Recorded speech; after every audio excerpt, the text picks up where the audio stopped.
கேவலமா இருக்கு பிரதர், ரொம்ப கேவலமா இருக்கு. நல்லா இல்ல ப்ரோ, எக்ஸ்பெக்ட் பண்ண அளவுக்கு இல்ல, சுமாராக தான் இருக்கு. எதிர்பார்த்த அளவுக்குலாம் இல்ல, எதிர்பார்க்கவே இல்ல, அதுவும் இல்ல. ஆக்சுவலா இது கமல் படம் மாதிரி இல்ல, எஸ்டிஆர் படம் மாதிரி இல்ல, மணிரத்னம் படம் மாதிரி இல்ல, 3 ஒரு படம் மாதிரி இல்ல. 35 வருஷம் கழிச்சு 2 பேரோட காம்போ அருமையா இருக்குன்னு வந்து எதிர்பார்த்தேன். ஆனா இல்ல தலைவா, இல்ல.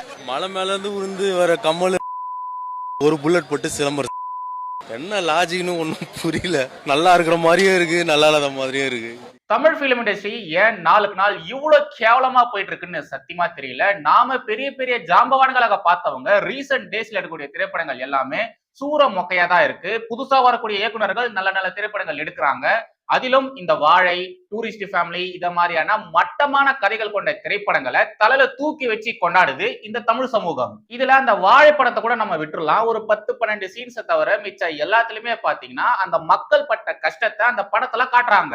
ஆனா இந்த டூரிஸ்ட் ஃபேமிலி திரைப்படம் இருக்கு இல்லையா, இது அயோக்கியத்தனமான திரைப்படம். நம்ம நாட்டுக்குள்ள சட்டவிரோதமா வந்தவங்களை பத்தின படம். எவ்வளவு அழகா ஒரு திரைப்படத்தின் மூலியமா இல்லீகல் இமிகிரன்ட்ஸை நல்லவ மாதிரி சித்தரிக்கிறாங்க பாத்தீங்களா.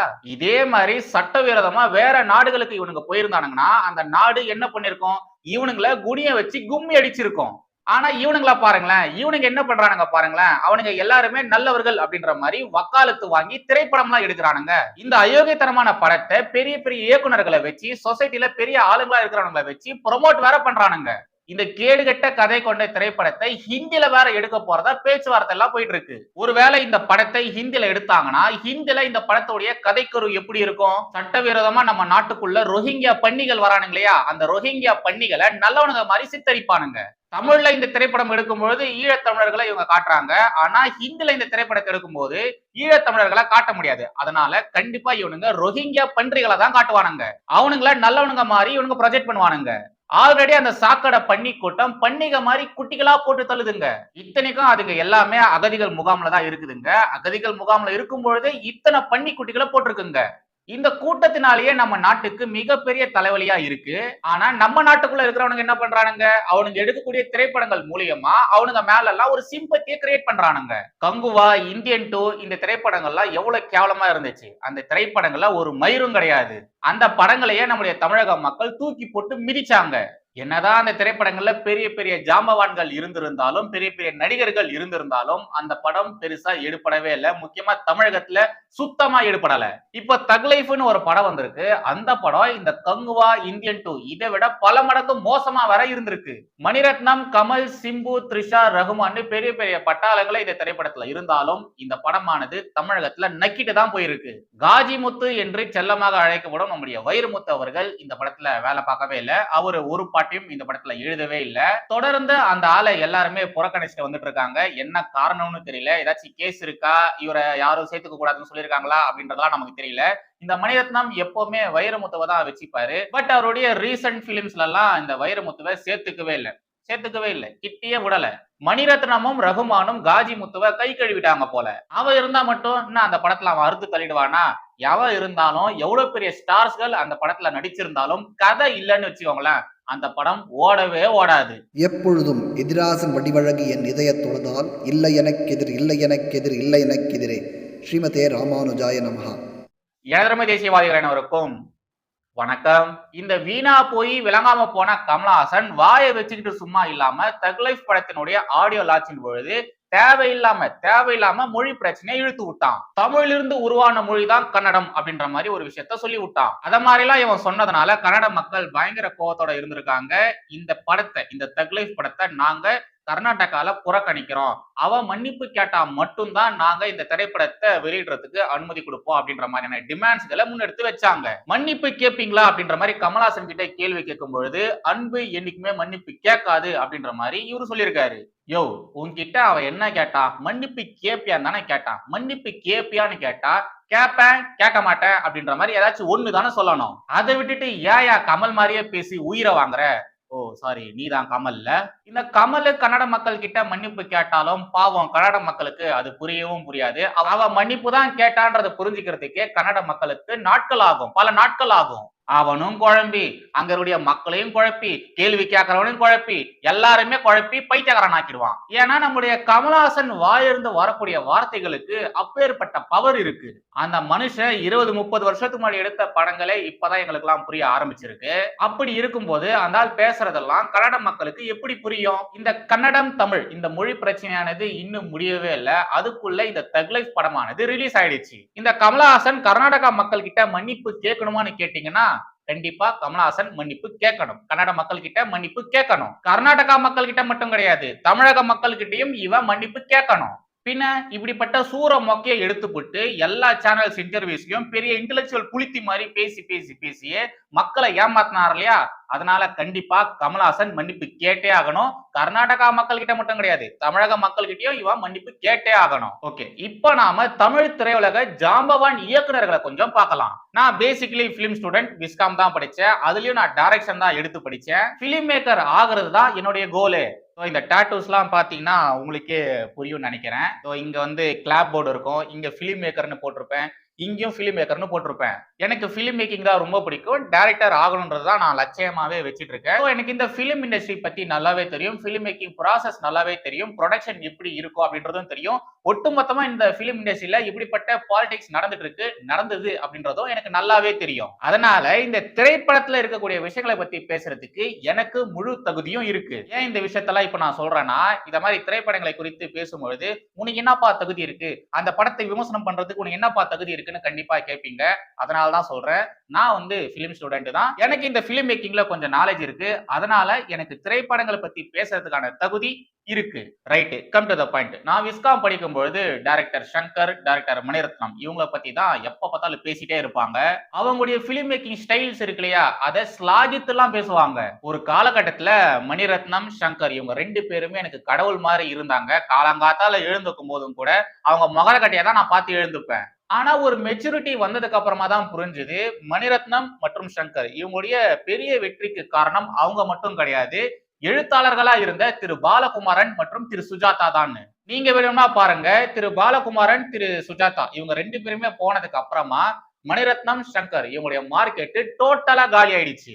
ரோபோ படம் எடுக்கும் பொழுது சுஜாதா இல்லாத காரணத்தினால கிட்டத்தட்ட 100 பேரை வச்சு எழுதியிருக்காரு சங்கர்.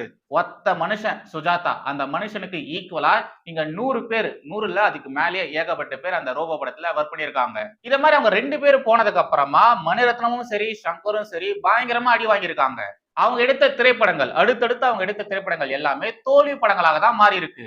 எதுவுமே சரியா போகவே இல்லை. நீங்க இந்த ஜெனரல் ஆடியன்ஸ் எல்லாம் பாத்திருக்கீங்களா? அவங்க பயங்கரமா ஹீரோ வர்ஷிப் பண்ணுவாங்க. ரஜினி, கமல், விஜய், அஜித் அப்படின்ற மாதிரிலாம் சொல்லி பயங்கரமா வர்ஷிப் பண்ணுவாங்க. இத மாதிரி ஹீரோ வர்ஷிப் பண்றதெல்லாம் ரொம்ப ரொம்ப தப்புன்னு நான் பிலிம் மேக்கிங் படிக்கும் போது சொல்லுவாங்க. அதுக்கான காரணமா எங்க ப்ரொஃபசர்ஸ் என்ன சொல்லுவாங்கன்னா, ஹீரோலாம் என்னப்பா பண்ணாங்க, இது எல்லாமே டைரக்டரோட ஒர்க் தான், இவங்க இந்த அளவு கொண்டாடுறாங்க இல்லையா, அந்த ஒட்டுமொத்த கிரெடிட்ஸும் டைரக்டருக்கு தான் வரணும், ஏன்னா இது எல்லாமே டைரக்டரோட விஷயம் தான் அப்படின்ற மாதிரி சொல்லுவாங்க. எனக்கு அது சரியாவும் பட்டுது.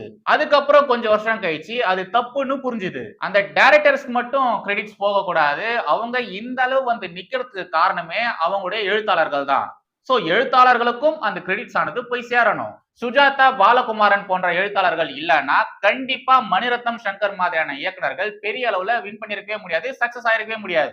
ஆனா ஹீரோ வர்ஷிப் பண்ற மாதிரியே இருக்கக்கூடிய இன்னொரு தரப்பு ஜெனரல் ஆடியன்ஸ் பாத்தீங்கன்னா, டைரக்டர்ஸ் தான் டாப், டைரக்டர்ஸ் தான் கெத்து அப்படின்ற மாதிரி சுத்திட்டு இருப்பாங்க. புது இயக்குனர்கள்லாம் பாருங்களேன், அவங்க எடுக்கக்கூடிய திரைப்படங்கள் எல்லாமே நல்லா ஓடுது. அதுக்கான காரணம் அவங்க உட்கார்ந்து டைம் ஸ்பெண்ட் பண்ணி எழுதுறாங்க, நல்லா எழுதுறாங்க. அதே மாதிரி ஜாம்பவான்களாக இருந்த இயக்குனர்களை கொஞ்சம் பாருங்களேன், அவங்கள மோஸ்ட்லி யாருமே எழுதவே மாட்டாங்க, அவங்களுக்குன்னு எழுத்தாளர்கள் தனியா இருப்பாங்க. அப்படி ஒரு சில திரைப்படங்கள்ல அந்த ஜாம்பவான் இயக்குனர்களே எழுதி எடுத்திருந்தாலும் அந்த திரைப்படங்கள் சரியா ஓடுறதும் கிடையாது. அதே மாதிரிதான் இப்போ இந்த தக் லைஃப் படமும் ஆயிருக்கு. இந்த தக் லைஃப் படத்துல பெரிய பெரிய காஸ்டிங் இருந்தும் என்ன பிரயோஜனம், பெரிய பெரிய ஸ்டார்கள் இந்த படத்துல நடிச்சிருந்தாலும் என்ன பிரயோஜனம், கதை இல்லையே, கண்டினியூட்டி சரியா இல்லையே, ஒழுங்கா எழுதவே இல்லையே, ஏதோ விளாக் பண்ணிட்டு போறவன் பேசுவாங்க பாத்தீங்களா, அத மாதிரி பேசுறாங்க பேசிட்டே இருக்கிறானுங்க. திரு மணிரத்னம் அவர்கள் தான் ஒரு முறை சொல்லியிருந்தாரு, இந்த பிலிம் இருக்கு இல்லையா, பிலிம் இது வந்து ஒரு விஷுவல் மீடியா, சோ நாம வெறும் டயலாக்கா வச்சு மட்டும் அந்த படத்தை ஓட்டாம நாம பேசுற விஷயத்த விஷுவலைஸா மக்களுக்கு காட்டணும் அப்படின்ற மாதிரி இவர் சொல்லியிருப்பாரு. அதாவது சாதாரணமா நீங்க பேசுற டைலாக்க விஷுவலா நீங்க காட்டணும் அப்படின்ற மாதிரி சொல்லியிருப்பாரு. அதுக்கெல்லாம் நான் எப்படி ஃபயர் விட்டேன் தெரியுமா? இப்ப என்னடானா இந்த மனுஷன் தான் சொன்னதுக்கு அகைன்ஸ்டாவே எடுத்து வச்சிருக்காரு. இப்ப அப்படியே நாம கமலுக்கு வரலாம். இந்த மனுஷன் வாயை வச்சுக்கிட்டு சும்மா இல்லாம தமிழ் கன்னடம் அப்படின்ற மாதிரிலாம் தேவையில்லாத கருத்தெல்லாம் சொல்லி அந்த கன்னட மக்களை வெகுண்டெழ வச்சுட்டாரு, கடுங்கோபம் அடைய வச்சுட்டாரு. அதனால கர்நாடகா மக்கள் பயங்கரமான போராட்டம்லாம் பண்ணியிருக்காங்க. இவருடைய போஸ்டர்லாம் கீச்சி தூரம் போட்டிருக்காங்க. அதே மாதிரி சட்ட போராட்டமும் கமலுக்கு எதிராக பண்ணியிருக்காங்க. இந்த கமல் எப்படா நம்முடைய தாய்மொழியை தப்பா பேசலாம் சொல்லி ஒட்டுமொத்த கர்நாடகா மக்களும் வெகுண்டெழுந்து போயிருக்காங்க. இத அப்படியே ஈவே ராமசாமி அவருடைய விவகாரத்துல பாருங்களேன். திரு ஈவேரா அவர்கள் தமிழை பற்றியும் தமிழ்ல இருக்கக்கூடிய இலக்கியங்களை பற்றியும் என்னென்னலாம் சொல்லியிருக்காரு, எப்படிலாம் மோசமா விமர்சனம் பண்ணியிருக்காரு. உங்களுக்காக ஒரு சின்ன எக்ஸாம்பிள், இந்த ஸ்கிரீன்ஷாட்டை கொஞ்சம் பாருங்க. நம் மொழி காட்டு மிராண்டி மொழி. நம்ம தமிழ் இலக்கியங்கள் எதை எடுத்தாலும் கடவுள் அவதாரம், இந்த பாப்பா அவனுடைய புராணங்கள் இவைகள் இல்லாத இலக்கியங்களே கிடையாதையா, தமிழை குற்றம் இல்லாத இலக்கியங்களே கிடையாதையா, தமிழை குற்றம் சொல்கிறேன், இலக்கியத்தை குற்றம் சொல்கிறேன் என்று என் மீது கோபத்துக்கு வருகிறானே தவிர இப்ப நான் சொன்ன ஆபாசங்கள் இல்லாத ஒரு இலக்கியத்தை காட்டு. குறளே, திருக்குறளே முட்டாள்தனமான புத்தகம் என்கின்றேன் நான். பின்னே எதை நீ மிச்சம் பண்ண போற? அதிலேயும் இந்த ஆபாசம் கடவுளை புகுத்தி இருக்கிறானே. முட்டாள்தனமான கருத்துக்கள் எல்லாம் அயலே இருக்கிறதே. அவன் திருவள்ளுவரால் முட்டாளா இல்லாவிட்டாலும் அவன் எழுதின காலம் முட்டாள்தனமான காலம். அது 2000 வருஷத்துக்கு முன்னே எழுதப்பட்டவை. அன்றைக்கு இருக்கிற மனிதனுக்கு அறிவு எப்படி வரும்? 2000 வருஷம் இல்லை, 150 வருஷத்துக்கு முன்னே மின்சாரம் இருந்ததா அப்படின்ற மாதிரி ஒரு சில விஷயத்தெல்லாம் அவர் எழுதி வச்சிருந்தாரு.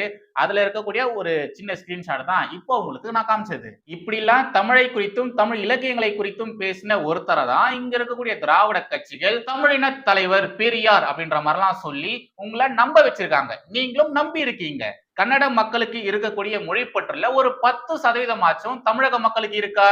இல்ல, இல்லவே இல்ல. ஓகே, கடைசியாக இந்த தக் லைஃப் படத்தை 4 மிதி மிதிச்சுட்டு இந்த வீடியோவை முடிச்சுக்கலாம். பல வருஷம் கழிச்சு கமலஹாசனும் மணிரத்னமும் ஒன்னா சேர்ந்திருக்காங்க. இந்த திரைப்படத்துல நிறைய பேர்லாம் நடிச்சிருக்காங்க, நிறைய ஸ்டார்ஸ் எல்லாம் நடிச்சிருக்காங்க. அப்படின்ற மாதிரி எல்லாம் ஓவர் ஹைப் பண்ணி ஓவரா மார்க்கெட் பண்ணி மக்களை ஏமாத்தி தியேட்டர்ல இப்ப வந்திருக்கக்கூடிய கேவலமான ஒரு படம் தான் தக் லைஃப். திமுகவின் கொத்தடிமை பார்ட் டைம் பொலிட்டிஷியனா இருக்கக்கூடிய கமலஹாசன் எப்படி இந்த திரைப்படத்தை ஒத்துக்கிட்டாருன்னு சத்தியமா தெரியல. இத மாதிரியான ஒரு கதை சொல்லும் பொழுதே கமலஹாசனுக்கு தெரிய வேணாமா, இது அர்த்த பழைய கதையாச்சு, இந்த கதையை இப்ப எடுத்தோம்னா இது ஓடுமா ஓடாதா அப்படின்ற மாதிரிலாம் இந்த மனுஷன் யோசிக்கவே மாட்டாரா? அப்புறம் இந்த படத்தை கேங்ஸ்டர் படம்னு சொல்றது ரொம்ப ரொம்ப தப்பா இருக்கும். இந்த படத்தை இவங்க சீரியல் மாதிரி தான் எடுத்து வச்சிருக்காங்க. இந்த படத்துல காதல், காமெடி, கட்ட பஞ்சாயத்து, அடிதடி, கள்ளக்காதல் சொல்லிட்டு இந்த சீரியல்ல என்னென்னலாம் இருக்குமோ அது எல்லாமே தான் இந்த படத்துலயும் இருக்கு. மேக்கிங்கும் சீரியல் மாதிரி தான் இருக்கு. ஹை பட்ஜெட் சீரியல் எடுத்தா இப்படி இருக்கும், அப்படிதான் இந்த தக் லைஃப் இருக்கு. தமிழ்ல சினிமா வர ஆரம்பிச்ச காலகட்டத்தில இருந்து இருக்கக்கூடிய ஒரு பழைய கதைக்கரு தான் இந்த படத்துடைய கதைக்கருவா இருக்கு. இந்த துரோகம், முதுகுல குத்துறது இதெல்லாம் தான் இந்த படத்துடைய கருவாவே இருக்கு. இந்த படத்துல வரக்கூடிய எமோஷன்ஸ் கொஞ்சம் கூட மக்கள் கிட்ட கன்வே ஆகவே இல்லை. படத்தை பார்க்கும் போது ஆடியன்ஸ் கூட ஏதாச்சும் ஒரு கேரக்டராச்சும் கனெக்ட் ஆகணும். அப்படி இந்த படத்துல இருக்கக்கூடிய ஒரு கேரக்டரும் யார் கூடயும் கனெக்ட் ஆகவே இல்லை. அவ்வளவு பெரிய பெரிய ஸ்டார்கள் இருந்தும் அவங்க நல்லா நடிச்சிருந்தாலும் என்ன பிரயோஜனம்? ஏதோ ஒரு படத்துல கிணத்த காணும்னு ஒரு காமெடி வரும் இல்லையா, அது மாதிரிதான் இந்த படத்துல கதையை காணும். இந்த படம் ஓடாதுன்னு தெரிஞ்சுதான் கமலஹாசன் மொழி பிரச்சனையை இழுத்து விட்டான் போல. நல்ல வேளை கன்னட மக்கள் இந்த தக் லைஃப் படத்தை பாய்காட் பண்ணதுனால அங்க இருக்கக்கூடிய கர்நாடகால இருக்கக்கூடிய தியேட்டர் உரிமையாளர்களும் கன்னட ரசிகர்களும் தப்பிச்சிட்டாங்க, எஸ்கேப் ஆயிட்டாங்க. ஃபைனலி கமல் சார், உங்களுக்கு பிக் பாஸ் மட்டும் தான் சரிப்பட்டு வரும். அதனால நீங்க பிக் பாஸை மட்டும் வாட்ச் பண்ணுங்க. மணி சார், தயவு செய்து நீங்க திரைப்படங்கள் எடுக்கவே எடுக்காதீங்க. முடிஞ்சா ஏதாச்சும் பிலிம் ஸ்கூல்ஸை மட்டும் ஓபன் பண்ணுங்க. சிம்பு சார், தயவு செய்து நல்ல கதைகள் இருக்கக்கூடிய படங்களா செலக்ட் பண்ணுங்க. அப்புறம் ரகுமான் சார், நீங்க தயவு செய்து நீங்க மியூசிக்கே போடாதீங்க. நீங்களும் மணிரத்னம் மாதிரியே ஏதாச்சும் ஒரு காலேஜ் ஓபன் பண்ணுங்க, மியூசிக் காலேஜ் ஓபன் பண்ணுங்க. உங்களை மாதிரியான ஜாம்பவான்கள், நாங்க பார்த்து வியந்த ஜாம்பவான்கள் இப்போ சமீப காலமா எடுக்கக்கூடிய எல்லா திரைப்படங்களும் மொக்கையா தான் இருக்கு, சூற மொக்கையா தான் இருக்கு. இத மாதிரி நீங்க மொக்க படங்களை கொடுக்கறதுனால நீங்க ப்ரீவியஸா எடுத்த கல்ட் கிளாசிக் மூவிஸ் மீது இருக்கக்கூடிய மரியாதை எல்லாமே போயிடுது. அதனாலதான் சொல்றேன், தயவு செய்து நீங்க இந்த திரைப்படங்கள் எடுக்காதீங்க, இந்த பக்கமே வராதீங்க. மறுபடியும் அடுத்த ஒரு வீடியோவில் சந்திக்கிறேன். நன்றி, வணக்கம், ஜெய்ஹிந்த், வந்தே மாதரம்.